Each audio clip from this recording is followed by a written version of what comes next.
Today we're straight back in with another long hair scissor restyle. We're taking Chris's hair from super long to a nice short textured crop. We'll section the hair into 4 panels to maximise the amount of hair we can donate.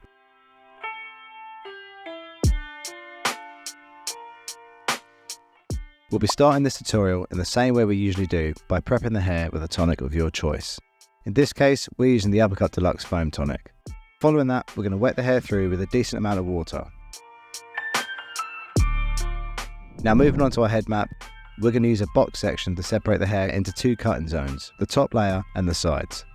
To do this, we'll place our comb at the side of the head, find the natural curve, and then push the comb inwards and take your parietal line. Now, using a similar method, place the comb at the apex and find the natural fall at the back of the head. Create a line from your original section and back to the other side, thus creating a radial line.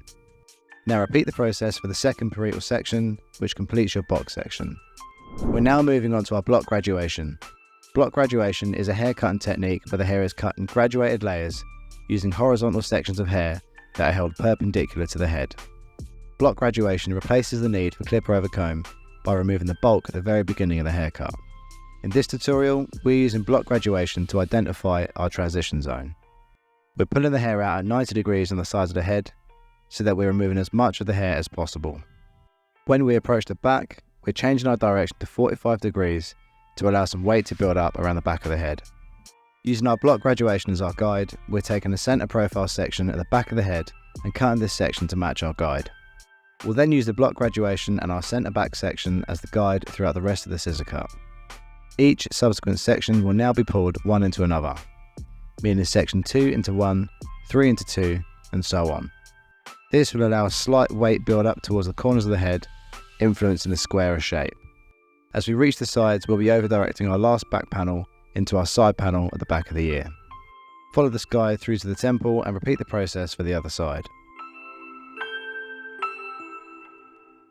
Today's haircut will be donated to the Little Princess charity, so if you have a minute, please head down to the description where you can find more information on what they're about and how to donate. Moving on to clipper over comb, we're taking our clipper comb and making sure our blade is set to 0. We're now removing the bulk from the edges of our shape.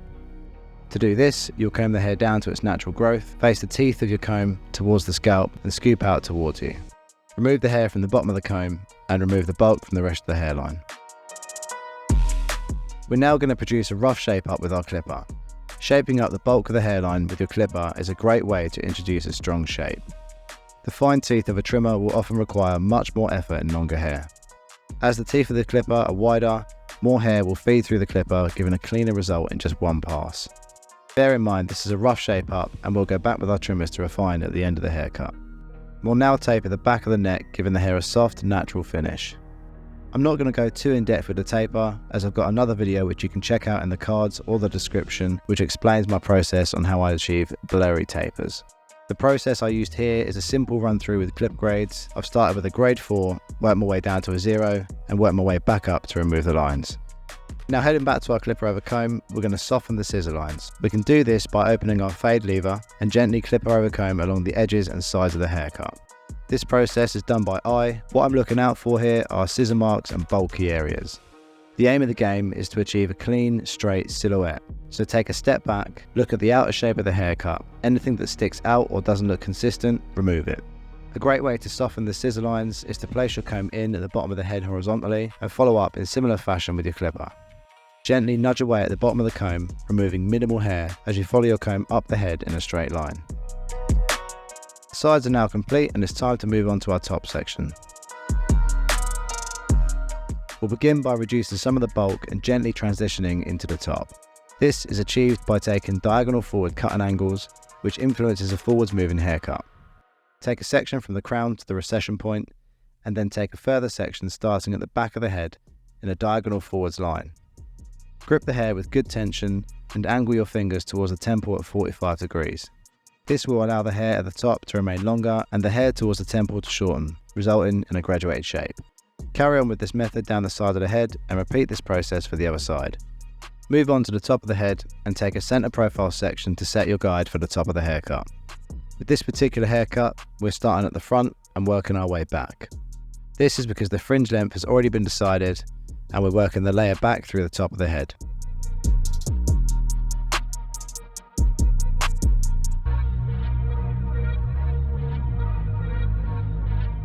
Once the centre guide has been cut, we'll then take subsequent sections either side of the initial guide, each time over-directing into the previously cut panel. For example, section 2 into 1, 3 into 2, and so on.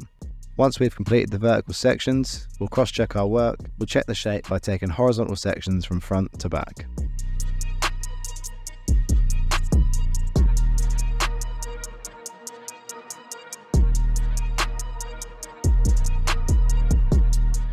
Next up, we'll check the shape of the fringe by pulling the hair down at 1 inch elevation and using a point cutting method, remove any excess hair.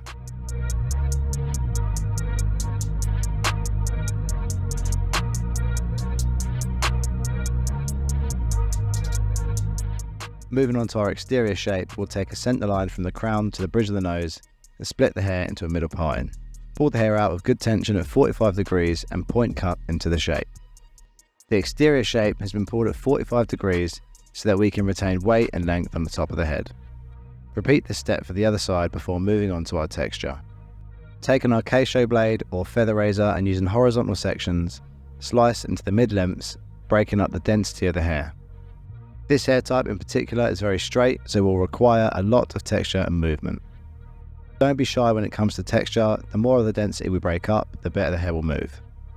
This is not the case in every haircut. For example, fine hair would not require a razor and would be fine with a point cutting technique.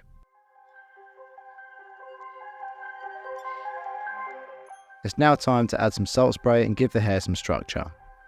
When using salt spray, you'll want to apply it to damp hair and be generous when spraying. Make sure that you're distributing the salt evenly around the head and use your hands to help it move through the mid-lengths and ends. When drying the hair, we always start at the crown. This is the strongest growth pattern on the head and will dictate how the hair will lie. The crown is a big problem for most clients, and more often than not, clients will tell us they've got a double crown as they just don't understand how to control it. It's a common misconception, and clients are led to believe this because a lot of barbers also don't understand how the crown works. It's easy for a barber just to tell the client they've got a double crown and that's why it sticks up. In most cases, this ain't true. It just requires a bit of extra care and attention. When it comes to drying the hair, you'll want to blow directly into the centre of the crown on a medium speed and low temperature setting. This will allow the hair to move and dry in its most natural position, which is the spiral. It's then once the crown has dried in its most natural state that you can move on to the rough dry on the rest of the head and then start to focus on the areas of interest. In this tutorial, we're creating a wave on the front of the hairline, and to do this, we're using a round brush and rolling the hair through the brush right at the edge of the hairline. This will give the hair a little bit of wave and texture for a more lived-in, beachy look. Now that the hair is dry, we're going to identify the thicker parts of the hair's texture and break it up with a point cutting technique.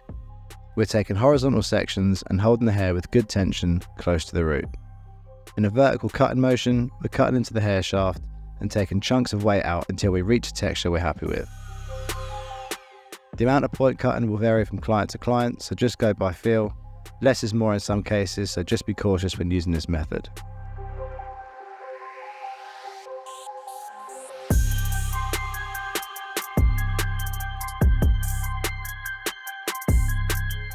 It's time to shape our work into its finished masterpiece.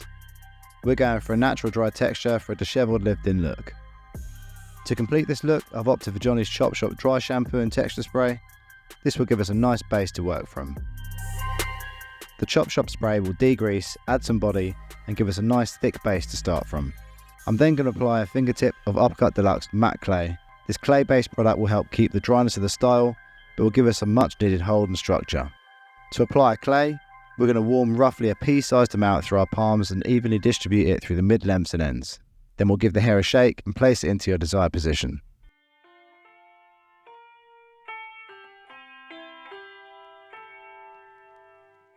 Now we approach the end of the haircut, we're going to use our time for some much needed refinement.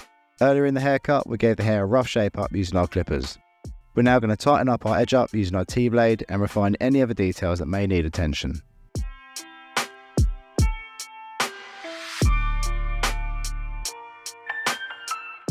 This is the finished look. Let me know what you think. For more in-depth tutorials like this, make sure you hit the subscribe button. If you're looking for more scissor cut tutorials, why not check out these options? I'm CMC Barber. Thanks for watching. I'll catch you on the next one.